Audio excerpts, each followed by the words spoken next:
We've told you repeatedly on this show that the threat from Chinese espionage to this country is real and it's ongoing. And by the way, it dwarfs by a magnitude of a lot any threat posed by Russian espionage, not even close.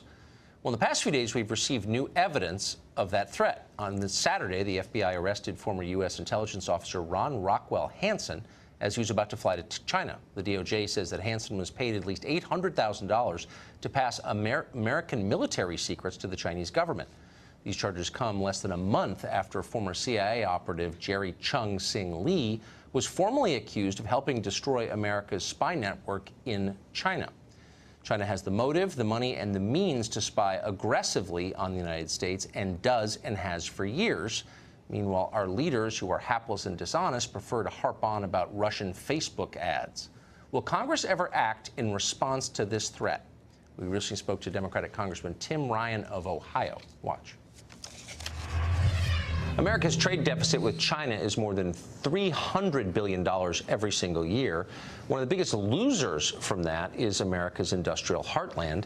According to a 2017 report by the Economic Policy Institute, the state of Ohio alone has lost 121,000 jobs since 2001 just due to the China trade deficit. That state, not surprisingly, also has a very high rate of opioid abuse. The two may be connected.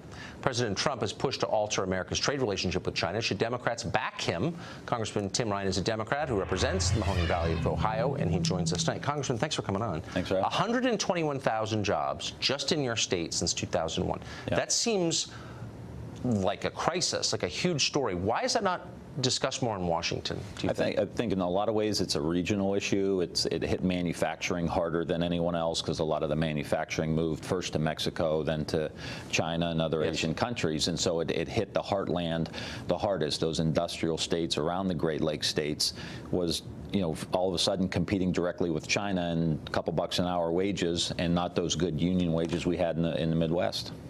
When China was admitted to the WTO, I remember very well a bipartisan chorus telling us that it would not kill American jobs. Everything was going to be fine. It was all upside. And, of course, hundreds and hundreds of thousands of American jobs were destroyed by that. Mm-hmm. Do you think that the people who lied about that should be held to account at some point, somehow?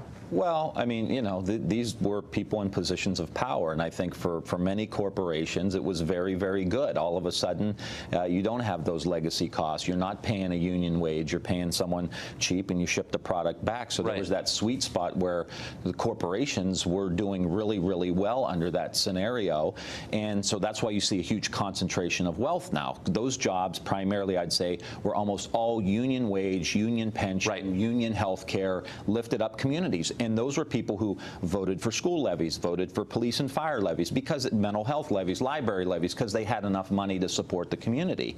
And so now we've got to figure out what we're going to do with globalization and automation. And that's why I think a lot of those corporations, we need to figure out how they have to reinvest back into these communities, not just in the United States, but back into these communities. But those corporations, a lot of them are not American. They don't think of themselves as American. They're global companies. Mm-hmm. They have global shareholders. They don't feel a responsibility to the communities that gave birth to them. Right. What do you do about that? Well, I mean, I don't think you can always force people to do things. I think the government has a responsibility to create incentives and do two things. One, you got to prepare these communities to accept private investment. The government can't do everything, but it can help with broadband, a new energy grid, walkable communities in our downtown, so young people want to be in those places that have river walks, amphitheaters, those kinds of things. If you're doing the energy grid, if you're doing broadband, those are jobs that can't be outsourced to China. So a massive public works program to get those people that are 45, 50 years old back to work with a good retirement into the Medicare system. The longer-term plan, and this is my big beef with what we're doing in the country, the longer-term plan is how do you get private capital invested in the communities like ours? And I was on your show a few months ago where we took venture capitalists from Silicon Valley, got them on a bus, and we went to Youngstown, Ohio, Akron, Flint, Detroit, and South Bend, Indiana, and trying to connect the ideas percolating out of these communities and get private investment behind them. There are ideas in these communities. Startups are the #1 way to grow businesses.